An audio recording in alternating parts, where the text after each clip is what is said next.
Hi, everyone. We're so grateful that you could all be here. So grateful to have so many people in attendance. I'm Talia. I'm the Content and Community Manager here at Hugo Health Kindred. For those of you who don't know, Kindred is building a network of data-enabled people who have been impacted by COVID and who want to contribute to research in partnership with leading scientists. I strongly encourage anyone who is not a member yet to join us. I know people are coming from all over. This was a public link, and we wanted to share it with the community at large. So you can go to kindred.hugo.health for more information, and it is from Kindred that you can enroll in the Yale Listen study led by Doctors Iwasaki and Krumholtz. So to do that, you're going to want to sign up for Kindred first if you're not a member. Once you're a member, you can log in, and then you're going to look on the right-hand side of the homepage. You'll see it says Kindred Research Studies, and under that it says Listen. You click on Listen, you study you sign the study's informed consent, and you are enrolled. After that, it's also an important step to complete the Kindred COVID assessment. This is a 6-part survey that you'll find on Kindred as well on the homepage at the top under My Active Tasks. And then it's very, very helpful for the researchers if you could connect your data. Data is required for all studies. So on Kindred, you're able to send it directly, which really helps speed up the research process. So you can do that by going to My Data Connections on the right-hand side of the screen and using the search bar to look for your providers. You can also upload any documents that you want manually. I also wanted to mention that we are going to be screening for a Paxlovid trial on Kindred next week. So look out for notifications about that. This trial is open to people with long COVID. And also on an important note, it's this conversation that we're having tonight is a fireside chat with our patient advocate task force. We call it the Kindred COVID Advocate Task Force. These are people just like you who are experiencing similar symptoms and challenges. So we cannot prescribe any medical advice. We can, say what has worked for them. They'll talk about some improvements they've seen, some treatments that might have worked, some therapies. But it's really, really important to speak with your provider before trying any new therapy. Again, we cannot prescribe any medical advice. This is just a peer-to-peer conversation to sort of just share some knowledge and insights of, what we've learned as a community. So without further ado, I will kick this off to the task force, who will talk about, what they've been through and how they found Kindred, and then we will get right into it. So we'll start off with Nick. Nick, if you would like to talk about yourself and what brought you to Kindred. Everybody, is my microphone working? Yes. Okay, having issues with that lately. Yeah, so my situation is about almost 2 years ago, I took the COVID vaccine. It messed me up real bad neurologically. It gave me small fiber neuropathy with autoantibodies, and autoimmune reaction is sort of the official diagnosis. It did spread to a whole bunch of things, kind of, in my words, a little bit in the GBS spectrum. It affected large fibers, muscles, walking, lifting things, everything, every limb. Red skin, a lot of POTS, heart problems, burning skin, burning eyes, everything. So my official diagnosis, or one of them at least, is small fiber neuropathy with autoantibodies, FGFR3. It's been a long journey to the point where I really didn't think I would come back, and I was able to do a lot of different things, test a lot of things. I ended up getting IVIG, which was a big lifesaver. It happens to work for me, doesn't work for everybody, but that's kind of where I'm at now. So I've been through quite a bit. I've learned a lot, and I'm happy to share that. I'm not a doctor, so I will say that up front, certainly, but I've been through a lot, so I have probably a unique situation here. There's a handful of people in the world that have gone through this with these antibodies, so I am unfortunately one of them. So that's how I'm here. Thanks so much, Nick. And now we have Denise. If you would like to share a little about yourself and what brought you to Kindred. Hi, everybody. I am also vaccine injured. I received one dose of the Pfizer vaccine in late December of 2020, and I had a near immediate reaction, which caused burning in my face, double vision. Let's see, I wrote it all down now. I can't remember what I wanted to say. Ringing in my ears, numbness in my tongue, and I felt like I was going to pass out. We called the paramedics. My blood pressure was very, very high. Basically, they told me to start taking antihistamines, which I did, but within the next 24 to 48 hours, I delved into a severe illness that took me to bed for days, weeks, and even months. And the main symptoms that I experienced were loud tinnitus, double vision, severe agonizing burning pain in my face, especially, but also throughout my body and my limbs, internal vibrations, tremors, twitching, a tight constriction that I felt around my chest, like someone had a rope around me and was trying to kill me. Dizziness, imbalance, weakness in my legs, bowel and bladder issues, trouble thinking, trouble speaking, chest pain, tachycardia, shortness of breath, and profound weakness. I basically had the whole gamut of all the symptoms that many of us are experiencing. I sought medical care in Los Angeles. I couldn't find a doctor who knew anything about vaccine injuries. I then started reaching out across the country to experts that I researched. And again, I didn't get much help from them either. I became part of the study at the NIH. I was patient number 2 in the NIH study that basically concluded that all of us had recovered from our illnesses, which wasn't true. It was clear to me that nobody knew anything about these reactions or what to do for us. And now 26 months later and 25 doctors later, I've been diagnosed with mast cell activation syndrome. I have a high tryptase, small fiber neuropathy, dysautonomia, and I also developed pericarditis about 15 months into my injury. I've been on almost any medication you can think of for this injury. I've tried subcutaneous immunoglobulins for 3 months, which in my case actually made me worse. And most recently, I've been doing intermittent fasting and low-dose naltrexone, and those 2 modalities have helped me the most, and I've actually been making some progress. I also am on a low histamine diet. I take cromolyn, DAO supplements, and gabapentin, which controls my nerve pain. I'm also on colchicine and aspirin for the pericarditis. I've slowly improved over time. I still have my ups and downs. I'm having a flare today, unfortunately, but I do feel optimistic that we will recover with time. And I think time is our best friend in this illness.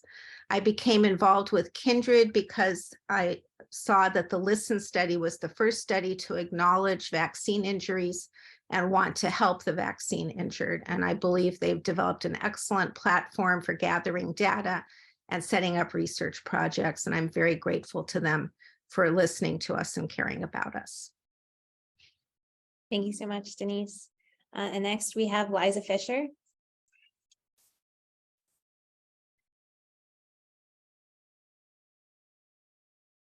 Is she? Oh, I think I need to. Sorry. Okay, you should be. There we go. Here, I'll lighten my screen. Sorry, I'm having a flare of migraine, so I'm in the dark with an ice cap. But my name is Liza Fisher, and I'm in Houston, Texas. My story is too much to cover in a few minutes, but essentially in earlier 2020, I got COVID. 5 weeks later, I was in the ICU for a week, and then I spent 3 months in a rehab hospital. I lost my ability to walk, talk. I had trouble with speaking. I developed extrapyramidal movement disorder, which involved movements like dystonia, tremors, tics, things like that. And then I tried an experimental treatment, which was putting a neuromodulation device in my spine that ended up calming down my tremors enough so I could start to begin to walk. I now have 2 of those a few years later, and I have, I think, the plethora of the diagnoses that are all swimming in, and have tried a lot of different treatments. And it's easier. I actually created a website, and you can go there to discover which treatments have worked for me or not, because it's too many to list. But that is a little bit about the progression. And then I got involved with Kindred through Harlan. And in 2020, 21, I participated in an internal tremor vibration study and ended up co-authoring it with Harlan, and he invited me into this space. And so that's how I'm here. Thank you so much. And the next up, we have Nicole Rackmill. Yes. Hi, everybody. My name is Nicole. I am vaccine injured. I live in New York City. Please excuse any background noise. It's a noisy place to live.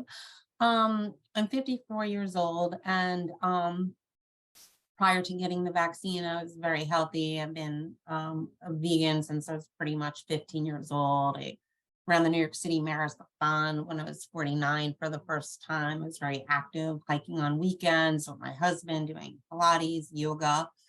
And was working, I'm a clinical social worker by training, and I was working a high stress, fast paced job for an American insurance company in their behavioral health department.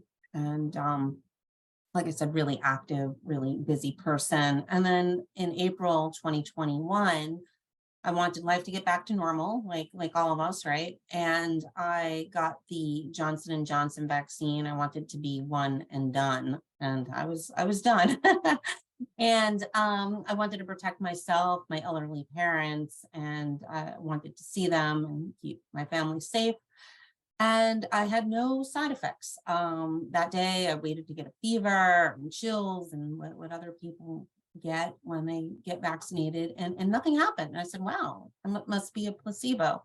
And then 6 days later, I was on a hike with my husband, upstate New York, and I felt the worst burning sensation bilaterally in both of my arms. And it was a sunny day, but it was April. I was wearing short sleeves, and noticed my arms weren't red, and the burning just got worse and worse. And I called my PCP and made an appointment with him, and he referred me to a neurologist. And a couple days later after that, I learned that the Johnson & Johnson vaccine, if any of you remember, was paused. People were getting blood clots, and it was a very scary time. And I was scared I was going to be one of those people. So I demanded them to check my platelets and for blood clots, and everything was normal, which was a relief. But then my symptoms have gotten worse. The burning progressed to my neck, my torso. I ended up with like easy bruising, rashes, the internal vibration. Some of you may be familiar with numbness, tingling, a lot of brain fog, a lot of cognitive problems, confusion, forgetting names of people, even some of my more distant relatives, can't remember their names. So very scary. And also a lot of visual disturbances, or seeing flashes of light, and couldn't process things visually. It was like hard for me to process things that I saw. And I lost 17 pounds in the first month. I developed food intolerances where I have no food allergies prior, and couldn't eat any nightshade vegetables. And, I was really sick. Everything I ate made me sick. That's some of it. So 22 months later, I'm still not healed. My symptoms aren't as intense, but they're still there. They wax and wane. And I'm currently on disability. I can't work. And I have like bad stamina, and because due to my cognitive problems, I can't focus. I can't remember things. So I can no longer work in the capacity that I did.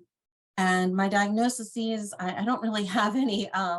What they found is reactivated Epstein-Barr, reactivated or latent Lyme disease, which I was treated for but didn't get better. So now they don't think it's Lyme anymore. I was on antibiotics on and off for 1.5 years to no avail.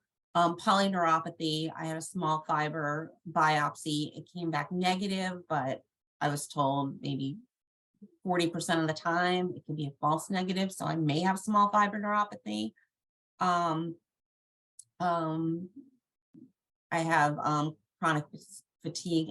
CFS is another one. They found a mitral valve leak, and I have a lot of abnormal labs, abnormal thyroid, too many to mention. I never had COVID, so I am pretty isolated because I was told that my symptoms could get worse, or I could have a huge flare if I do get COVID. So I keep myself pretty isolated from family and friends when I was used to be a party girl. And I joined Kindred because like most of us, I'm seeking answers. I trust their platform. I wanted to link my medical records to see if there's similarities between us, and wanted to lend my experience to the research, and hoping for some answers through the listen study. And that's my story. And thank you everybody for being here. Thank you so much, Nicole. Thank you to all of our wonderful hosts for sharing all of your stories. Now we are ready to get into some questions. So if you have any questions for any of the hosts, please put that in the chat. I see some questions have already come through, and some of them have been answered. We might read those off again on camera just for anyone not keeping up with the chat. So I'm going to hand this off to Nick, who will be moderating the questions, and the task force will be answering them. All right, Nick. All right, so we have a few questions here. Some of them were directed at me, so I'll start with that real quick, which is that how did I find out I had antibodies, and does insurance cover it? So in my case, the insurance did cover it. The antibodies that they found for me are called FGFR3, and they're related to small fiber neuropathy. The thing that's difficult about them, though, is that they're very, it's still sort of in research phase. So there was actually I think there was a paper that came out recently that said that the IVIG doesn't help it, but there's a ton of stuff before that shows that it does. It also helps with plasmapheresis. So basically, getting the antibodies out, they don't know a whole lot about it, but they know that generally it should help with that. So, and it did. I got lucky that it did. It helped me. So how did I find out I had antibodies? For that particular test, it's sent out to Washington University in Missouri in the US. So you take your blood, you go to a place that is participating in mail order blood, like a big place, like a lab, like a hospital lab. A doctor does have to order it. They take the blood, they mail it out. About a month later, you get the results. So that is how I ended up finding out about that.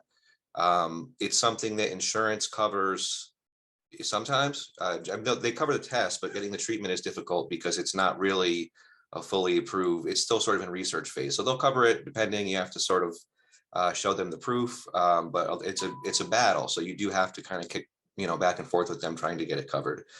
The other question someone asked is, has anybody been tested for mitochondrial disease? I went through a battery of tests myself. I don't remember much about that one, so I don't have much to say about that. I don't know if any of you guys have anything about that, if you've been tested for it or have any answers to that question.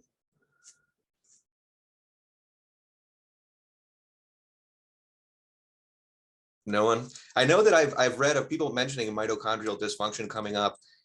I myself went through such a journey with this that I don't even remember now. I mean, I've done so many things. I've done a lot of other strange treatments before the IVIG too, like monoclonal antibodies and things to try to fight this thing. So I could have been tested. I look back, if I was, it wasn't something that was positive for me. So I'm surprised that none of you had on the task force here had run into that. I remember it coming up a few times, but I think, Rachel, did you want to speak? Okay, I think she's answering in the chat.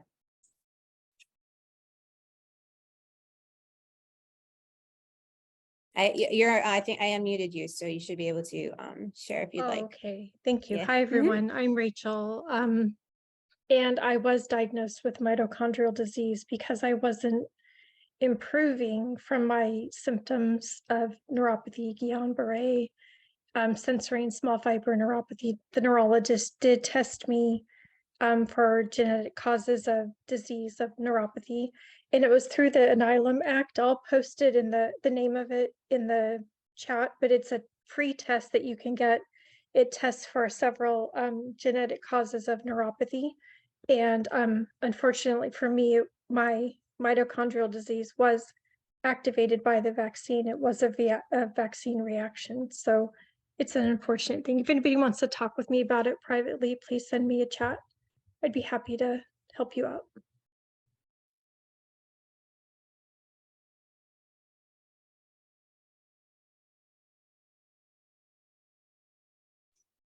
thank you, Rachel. So I don't know, at any point, if anybody wants to jump in, you can let me know or cut me off here. I'm just going to start reading some of these. Someone has asked, why do we think that PASC and vaccine injury are so similar? I believe PASC being like the long COVID thing. So that's something that people research a lot. Do you guys want to say your opinions on why you would guess that that might be the case? I could jump in, Nick, if you want. Well, the common denominator in both of these illnesses is the spike protein. So, we're both being exposed to the spike protein in different ways, the virus itself or the vaccine. And, we don't really know yet what the mechanisms are, but there are different theories that the spike protein itself may cause inflammation, it may cause autoimmunity, it may cause vascular endotheliitis, which is an inflammation of the lining of the blood vessels, micro blood clotting. And, there's a lot of theory now that the spike proteins persist in both conditions, in people who have had COVID and people who've been vaccinated, and they've actually been able to see the spike protein for months and months out after both of those exposures in all the organs of the body, really. So clearly there's some type of a systemic injury that's going on that we still need to clarify. But that's my idea of what's going on. Yeah, and I would agree with that. I believe that in some cases, for whatever reason, the spike protein seems to be horrifically toxic for us. So I don't know, there's a lot of questions too, like these are valid questions. Did it go into a vein? Did you get a bad dose? Was it maybe something settled to the bottom and you got a little extra? Maybe you're just sensitive. So no one really knows. I mean, my family got the same shots. One of them has the same lot number and they're perfectly fine. So go figure, I don't know. But, the thing that comes back to the spike protein for me, if the data I have is correct, is that, people with long COVID have, in some cases, identical, really strange things to what I've gone through. I got Pfizer, people with J&J also have it. So you have a virus, you have an mRNA vaccine, and you have a supposed regular vaccine, whatever the old technology is called there. So all three of these different mechanisms cause the exact same problem. And the only thing in common with all of them seems to be the spike protein. Now, there also is other reactions from people that have had HPV vaccines and things in the past that are pretty similar to this, like immune dysfunction, and it causes small fiber neuropathy and stuff. So that's pretty similar, but I would say that my guess on that is it's looking like the spike protein. I think a lot of people think that too. As far as finding it in the people, it is difficult because there's different testings, there's different, there's like the regular spike test that you do that is like normal, where it's supposed to show your reaction to the spike. And then there's these other people that have their own custom labs that say that they're finding it in people. It's all pretty up in the air, but I think it's a spike protein. Certainly seems that way. So real quick, I'll answer this one too. As somebody said, differences in reactions between the different shots. A little bit. I've seen some kind of trends a little bit with some people, but for the most part, no. I mean, they all seem to do it.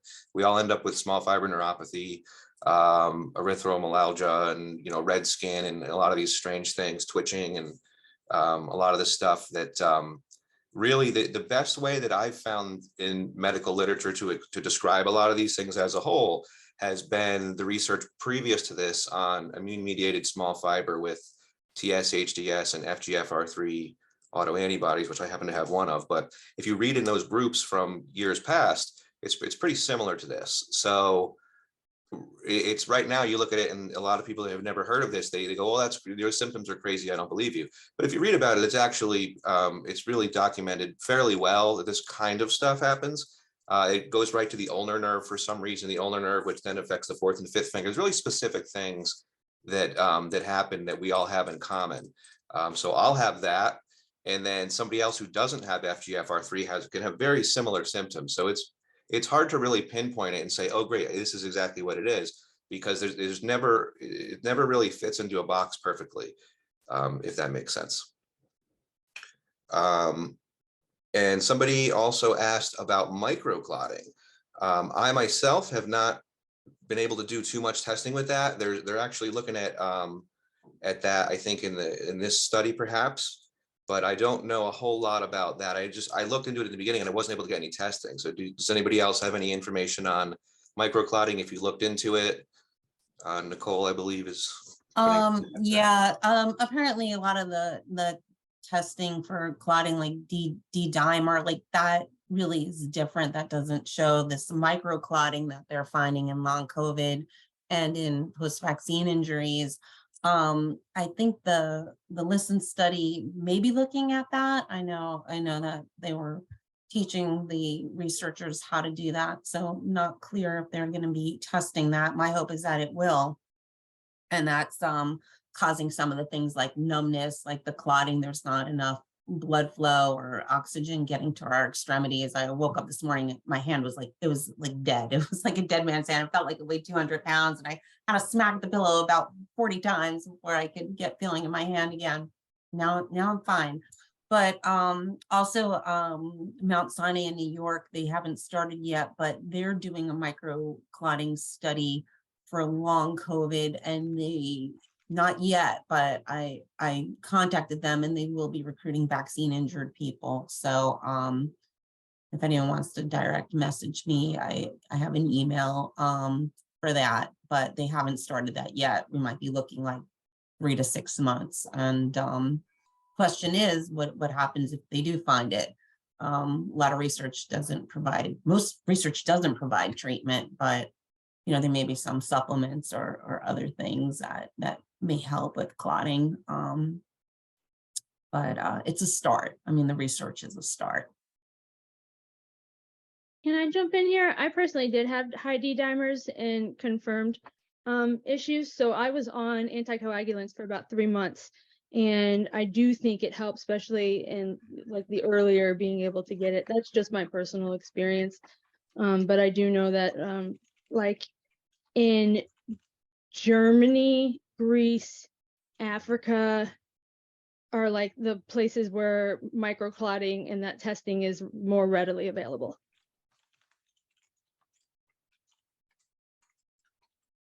If Sean is on this talk, he knows a lot about what's being set up in a couple of labs to test for microclotting.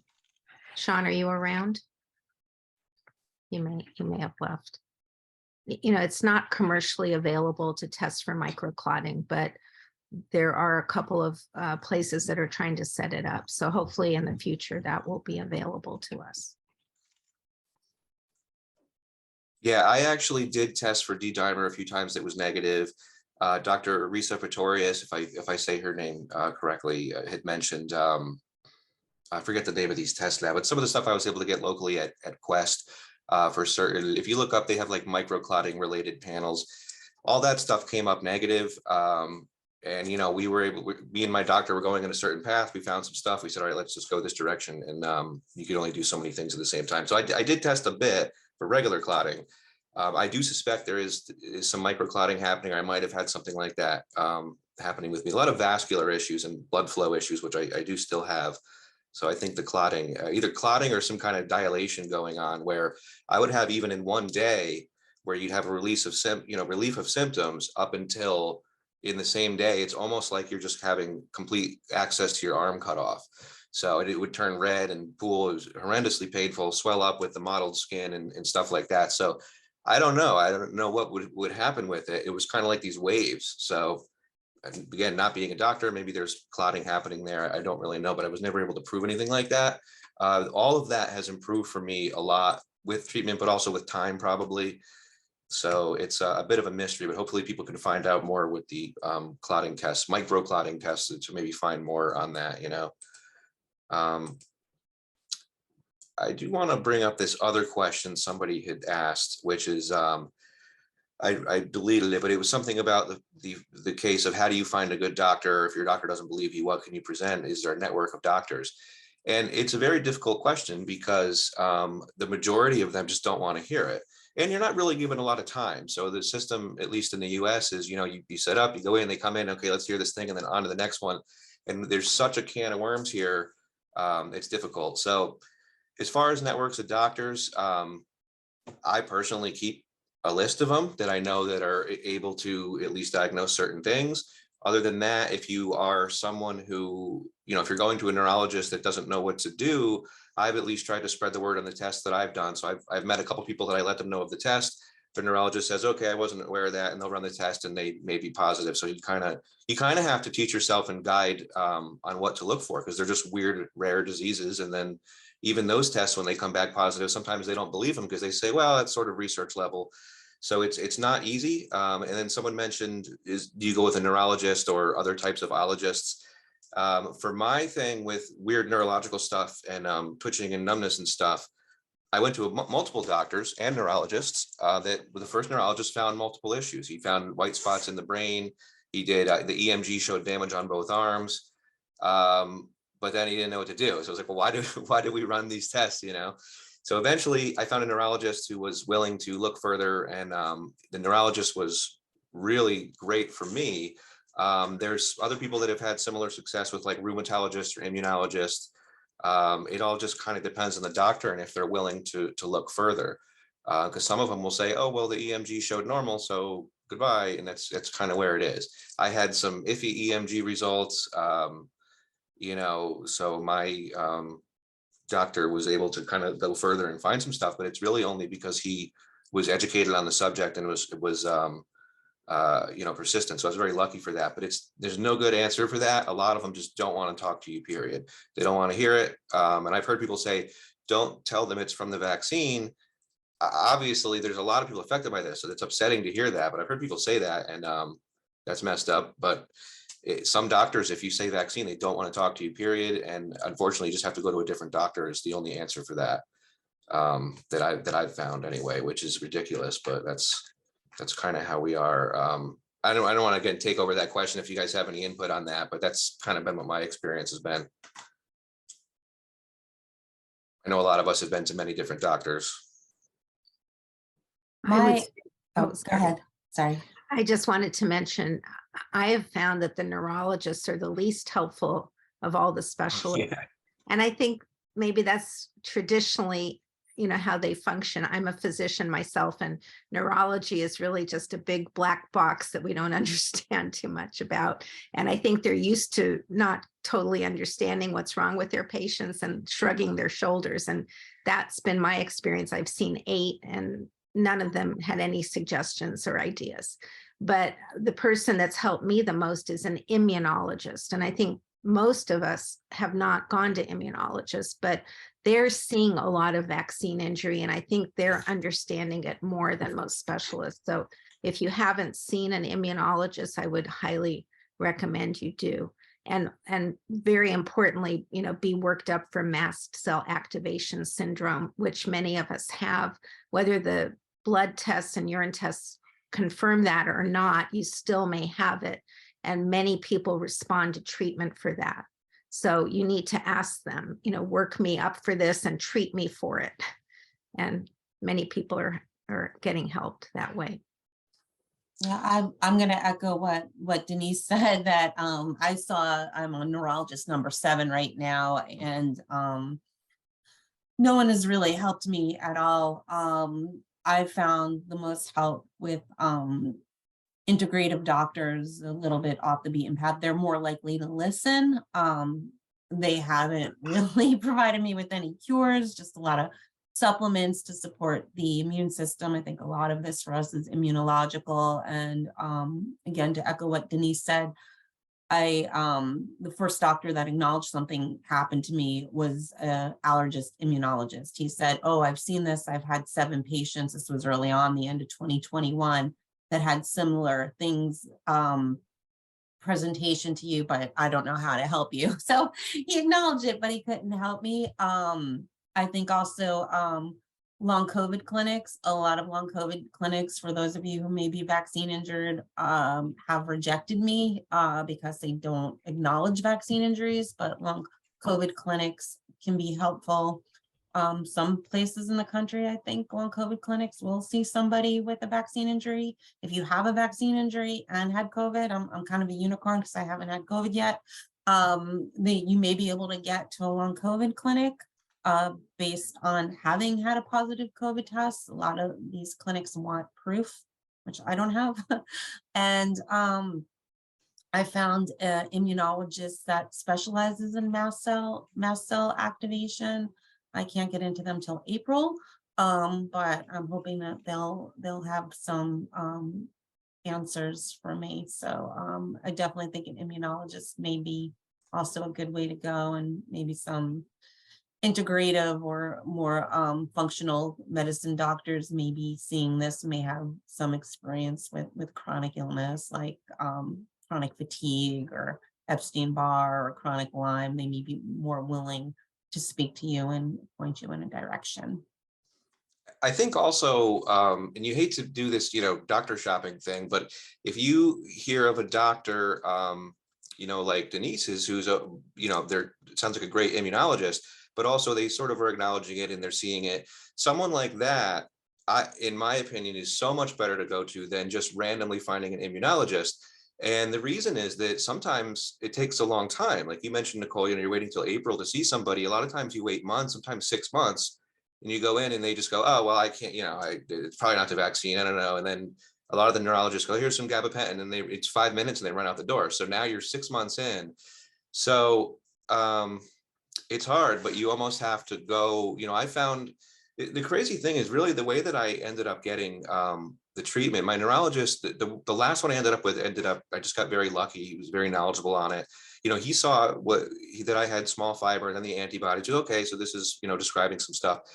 Since me, he's seen a lot of people. And as far as I know, a lot of the people that I know locally that I've met, we all are positive for small fiber neuropathy. So once you start seeing that add up, you go, okay, we know something's going on. So someone who has seen that at least knows there's a problem, compared to starting somebody who just goes, well, I've never heard of any of this. I actually talked to, I was at a dentist appointment this morning, and I had mentioned it came up, and she's just never, as a dentist, they're in the medical field, no idea what I'm talking about whatsoever, completely unaware.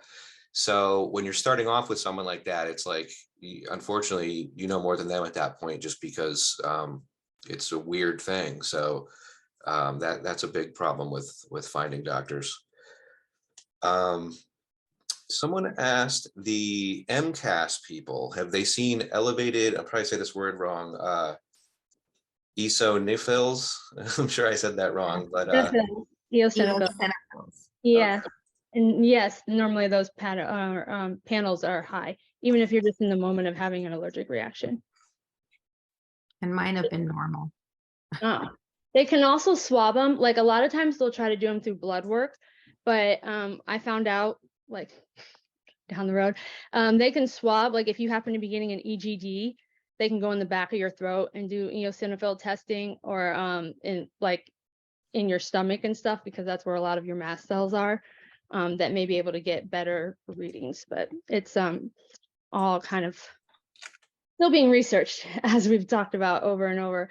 And just to touch on immunology, if I was looking for an immunologist, which I mean, I have one of the questions I asked was, are you familiar with Dr. Afrin? Dr. Afrin is one of the leading researchers on MCAS. And so like you find the people who are writing it, ask your doctor, are you aware of this person? Are they going to be aware of them? Are they interested in learning about that in you and working together or not? And then you can find a different doctor. Or even more basic, you can ask when you make the appointment, does this doctor treat vaccine injured patients? Does he or she know about mast cell disease? And if the answer is no, don't waste your time. Move on, find someone who knows about it. Yeah, I would agree with that. Someone asked, have they seen OAS, oral allergy reactions, since this started? So I didn't look up what OAS is, but just oral reactions. I don't know, is that like allergy reactions? Like, are you talking about your tongue swelling? Like, yeah, I'm seeing shake. Okay, yeah, I had the they call it, well, for me, they call it the COVID tongue, and it gets like really thick through here. You get scalloped on the edges and like some discoloration. Yeah, and the best way is like there's some kind of like stuck back here, and it also leads to like dysphagia. But it just kind of like came and went. To be honest, holistic treatment helped me with that best. But anybody wants to ask more about that?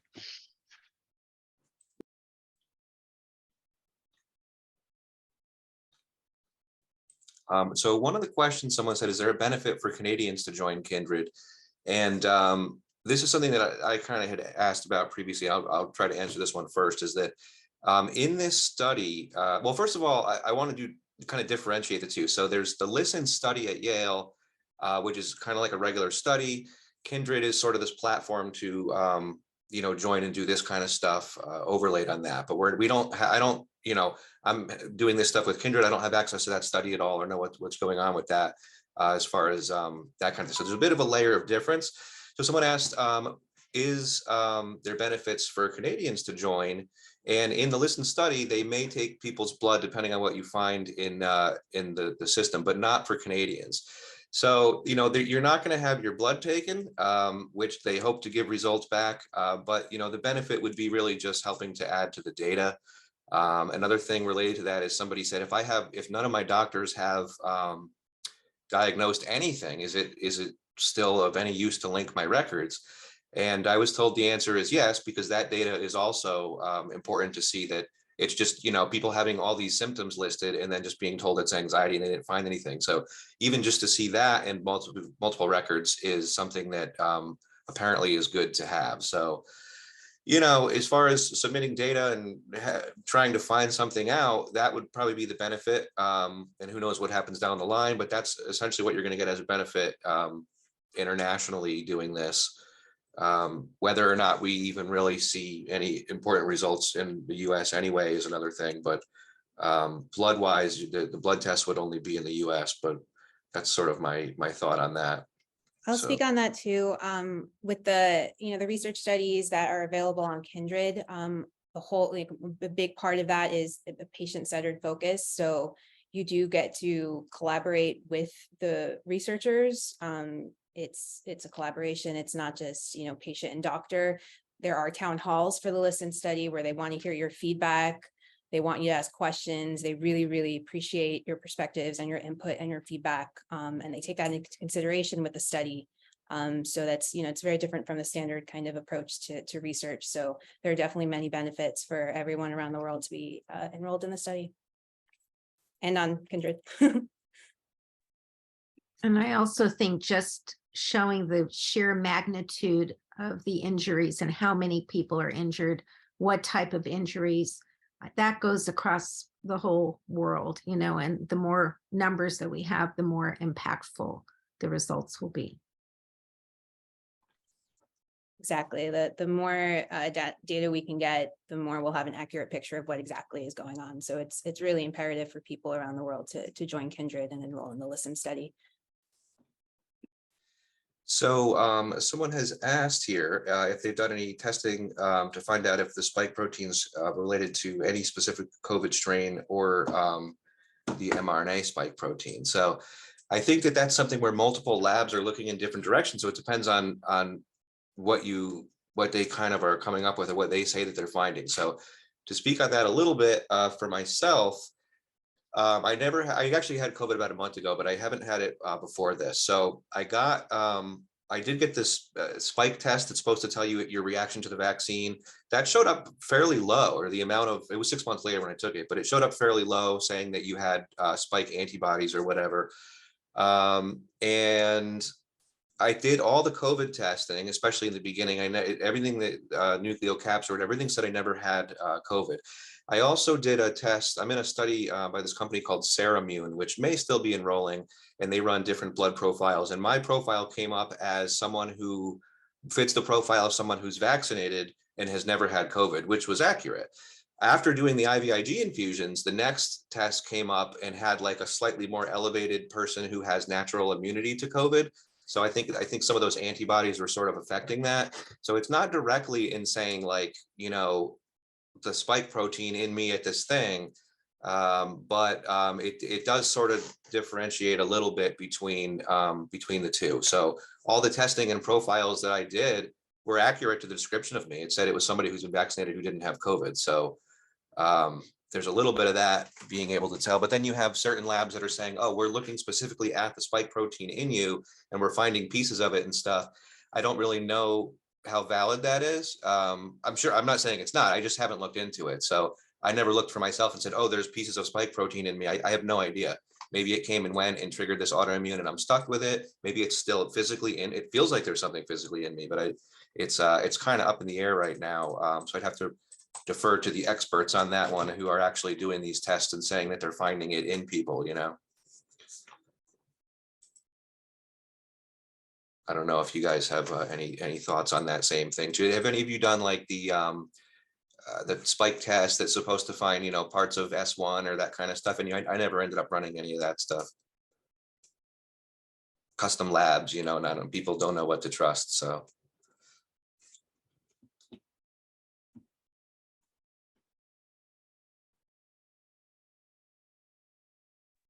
Oh, and one other thing, real quick on that one too. You guys can stop me. I don't want to be talking too much here, but the thing about the specific spike protein, right? So this was one of the theories early on going on with this. When I was, you know, I went 9 months before I got any real treatment. So I was desperate to find anything I could. One of the things that some people thought were helping them was getting monoclonal antibody infusions. So those infusions were designed at the original spike protein in COVID. And they were doing well. They were doing really good with COVID, I'm told. So a lot of the people that had the vaccine issue were saying, well, it says it targets a spike protein, they'd get the infusion and they thought that they felt better. I did that infusion because I was desperate. I really didn't notice a difference at all. I think I felt weird for about 10 days and I didn't notice anything. So I considered it a failure. However, I think like a month or two later, I got the IVIG started. I think things did turn around for me after that, but it's also most likely the IVIG. After that, they took that away like overnight. They just said, well, there's new variants out, that's gone. So they have new monoclonal antibodies. So there is kind of this wondering of, you know, is there specific spike proteins? Apparently the monoclonal antibody products target only specific spike proteins, because as soon as they launched, you know, they announced the new variant as like a new Beatles album coming out tomorrow, and they just immediately pulled it out off the market. You could not get those monoclonal antibodies anymore. So then the theory is, okay, if it did even help, now are you not able to get the original one that you got the original spike protein issue? But I don't know, you know. So you just, all you could do is we try to figure out what we can, and it's, as soon as you think you find something, you go, oh, this is working. Like I got the IVIG. I went after that because other people I know who had my issue were getting that treatment at the NIH, paid for by taxpayers, even though we were telling you it's not happening. And they were getting better, some of them. So I said, okay, let me try to target this. I got lucky that it did work. But then I meet a lot of people that, you know, I advocate for, hey, this helped me, and it helps some and not others. So it's like, it's just such a toss up. And that goes for every single thing that helps anybody, hurts someone else, every single thing. So it's just a mess, you know. It's very difficult. And that's, I guess, because we have similar but different things. For example, the MCAS stuff, you know, I went down that rabbit hole a little bit for me. I think there's some of it, but I really don't fit the profile of MCAS the way that a lot of these other people do, but we share some of the neurological issues. So it's just a lot to kind of dissect, you know. Thank you, Nick. I want to read this question from Allison. She said, for people, or not question, comment. She said, for people going to see new doctors, I print out published studies that confirm, examine adverse COVID vaccine reactions and bring them with me. I think that's a super helpful and important note. And on that topic as well, I wanted to point out that Denise actually wrote an article on Kindred about how to talk to your healthcare provider. I'll throw that in the chat right now. And we included in there some of these studies. Nick as well filmed a video on Kindred and he included a bunch of studies that you can present to your doctor to sort of help advocate for yourself and say, hey, no, look, this is actually happening. So thank you, Allison, for throwing that in the chat. I think we have time for like 2 more questions. Well, one of them that somebody had said earlier on was, we've touched on a little bit, was the white spots in the brain on MRI or microvascular damage or inflammation. And the answer is yes, a lot of us have that. So when this thing hit me, can't say that it's tied to it, but when I got hit with this, it spread through my body and it ended up going in, and it sounds crazy to say this, but it went into my brain like an attack. It hit me in the face, the ears. I got tinnitus. I never went away at all. Nothing has helped the tinnitus. So from that very moment, it's like a bomb went off. So, and I had confusion for a good year. I mean, it was really strange. I guess it's equivalent to what they call brain fog for long COVID people. So they did an MRI. They did find some white spots, microvascular white spots in the supratentorial that they called microvascular inflammation. They go, well, I don't know. So looking in these groups, talking to so many people, a lot of us had that. That's quite a bit. So when you look it up, it says that if you're older, I just turned 40 this year. It started when I was 38, but it said if you're older, you're going to see that. If you are middle-aged or younger, it's kind of rarer, but it can be there. So, in these groups, you're talking to people that are all, 20 to 40 to 50, and we all have it. And it's like, well, that's suspicious because it seems like you shouldn't have it. But then again, you're also not usually randomly scanning people's brains. So it's hard, but I do have other vascular issues. So I personally think there's a link there, but I have no idea. But yeah, a lot of us have the white spots. The reports almost look identical. I'm a 3D developer. If you guys want me to put our brains into 3D scans and compare them, is something I've been thinking about doing actually. So I could turn that into 3D environments there, the DICOM images. So it's weird, but we gotta kind of do our own stuff at this point. But it's definitely one of those things that's like maybe on there for sure. I think we have time for one more question. If there is one. Maybe we could talk about intermittent fasting. I think that's a popular topic. Sure. And I myself have been doing that ever since I heard Dr. Merrick give a talk about autophagy or autophagy as a process trying to get rid of the spike protein. And in my opinion, we just have to get the spike protein out of our body. I don't think we know how to do that yet, but it made sense to try this. And surprisingly, it helped me. And I try to eat within about a 6-hour window every day. And then the rest of the day, I just have water or herbal tea without any sweetener in it. And I've noticed a real difference. That in addition to low dose naltrexone those have been the first two things that have made a difference in my treatment. Have you guys tried it? I tried LDN recently, a few months ago, and I had a hard time with the introductory to it. I had headaches and stuff. And because of what was going on in my life at the moment, I just was like, let me push this off. So people said you have to go through maybe a week or two of headaches. I gave up real quick because of that, but I have heard really good things. But I don't have too much personal experience with it. I do, and I'm out of my LDN, which is why my ice cap is on right now. And also an intermittent faster, but I lived that lifestyle previously. It does help, and like straight fasting helped a lot too. I have an LDN prescription, which I was nervous about taking. I'm very chemically sensitive to everything. Like I said, I have a lot of food intolerances and things like that. So I have a very low dose, usually starting dose for a lot of people is 0.5 milligram or 1 milligram, and I have 1/4 of a milligram, which I'm waiting to try. And I've been trying to do intermittent fasting, and it's hard to make it like 16 hours. So sometimes I eat late. So it's hard. So then I'm eating breakfast at like noon. And so I'm trying. I do feel better when I'm doing it, but I find it challenging, and especially do consistently. So it might be great 1 or 2 days doing intermittent fasting, but then I might slip up, like wake up and eat an apple as soon as I wake up and say, wait, habits everything.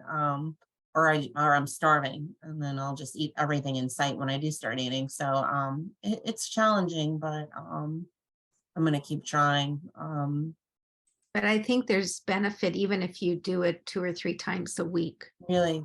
Yeah, I try to do it every day because it empowers me. It makes me feel like I'm doing something to help myself. But I think Dr. Merrick says doing 2 or 3 times a week is enough. Can I just say real quick too? So I don't know if we did touch on this a little bit, but somebody asked me to repeat the thing about the ulnar nerve. If you do have the 4th and 5th finger numbness, it's the ulnar nerve runs, from up here down through the elbow. I believe it's called the cubial tunnel. up through the inner part of the forearm into the fourth and fifth finger, sort of controls that. So a lot of us have an issue with that. If you look on the VARS database, it's pretty common. So if you're kind of confused under that, just look up ulnar nerve or ulnar neuropathy, and you'll fit a description of yourself. And you do find that a lot in some of the small fiber neuropathy papers. I don't know why it's so heavily affected, but it is. And I have no idea if this is accurate, but as one theory I have is that it might just be that the cupial tunnel that it goes through is just already a narrow area. So if you're having this issue and inflammation, I think it's more easily affected. Maybe I have no idea, but ulnar neuropathy is a big one for us for some reason with these neurological things. And waking up numb hands and the fourth and fifth finger are, highly affected. And once it spread through my body, I ended up mirrored on both sides with that, which they can easily just say, oh, you pinched your neck or something like that. But that's not the case in this situation. So Nick, what do you do for that? Because I have the same thing. I had an EMG a couple of weeks after my vaccine, and I had the ulnar nerve and cubital tunnel. That was a diagnosis, and I never had that before. Yeah, so it's one of the only things that comes up for a lot of us who have weird issues that aren't finding on EMGs. It'll show that because it's just more sensitive. So mine, when I talk about pain, I mean really bad. It was bad. So that was my biggest issue, pain into that and down it. And like one of the things I did early on that helped it was I would go to physical therapy and have them do lymph node drainage massage. That kind of helped it. The IVIG actually has helped it quite a bit. And then maybe just time. Fast forward all this time later, what I do now is I go to a very customized massage person who kind of hits these trigger points and does something where it's almost like it drains my arm, but there's some kind of like lymph node issue, lymph node flow. I did in the beginning have the standard normal, lymph node swelling that they said was normal, which isn't. So right now, certain type of massages, but it's very specific. But I had to get to the point 2 years later to even be able to do that. Otherwise, I'd be in too much pain to even be touched. But it's a difficult one. It's really hard to treat, to know what to do with that. And what I think the classic thought is that, oh, you fell on your elbow and hurt it. Well, let's do surgery and open up your elbow then. And and they'll open up that cupial tunnel. So I do know of at least one case where somebody mysteriously developed this after the shot. And they went into the doctor and they did surgery, just assuming the guy hurt his elbow. And of course, it didn't help it. So it's a tough one. But a lot of these will easily be just thrown out as like, your feet are numb. Well, you hurt your back. That kind of a thing. So which pinched nerves could cause similar things. So if that helps. It's kind of interesting about the fingers. And I'm trying to figure out the name of it right now. There's another rare disorder associated with a lot of dysautonomia in POTS patients where it's restricting the vascular circulation in this region and also pinching the nerve, which will cause a lot of pain through your arm and stuff. And I cannot remember what it is, but if I find it, I will put it in the chat. It's not Parsonage-Turner syndrome, is it? That's a little different, but we fit a little bit of those descriptions sometimes too. It goes up in the arm and shoulder and bronchial neuritis. Mm-hmm. It might be. I don't remember. Was it on the side of your vaccine, Nick? Yeah. Oh yeah. No, that's how I knew mine. I traced all these like thoughts of like Lyme disease and all. I tried to look at all these other things, but yeah, mine literally started here and within 3 weeks, I mean, it actually spread down the arm. And it just sort of the area affected got bigger and bigger down into here. That's how I knew. And it still hurts. I still have this like pain and twitching up here. Like it physically twitches and moves.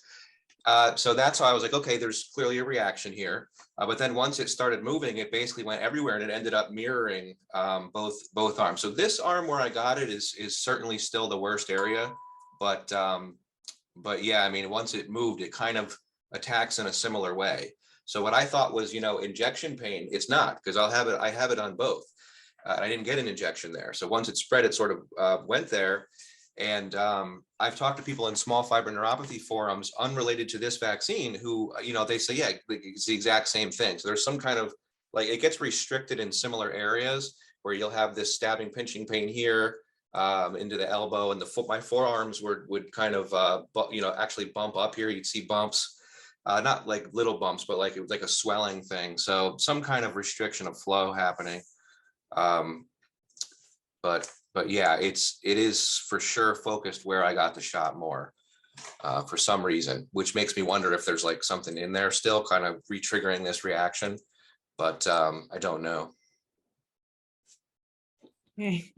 Everyone, we are now at overtime, which is awesome. Thank you all so much for your questions. This has been an incredible event yet again. So grateful for all of these events that we've been having and everyone showing up. Our next Café, we don't have a date for it yet, but it will be in about a month. We do have our next town hall, as I mentioned earlier, that's on March 2nd. That's for listen members only. And I think we're planning on having fireside chats like this every other month. So a special guest every 1 month, and then a fireside chat with the task force the next month. If you want to connect with a task force member, if your question didn't get answered, or if something comes up after this call and you want to connect, then shoot me a message, talia@hugo.health, and I will be able to connect you or get your question answered or whatever you might be in need of. Thank you all again so much for being here tonight. Again, I just can't express how grateful I am to all of you. And yeah,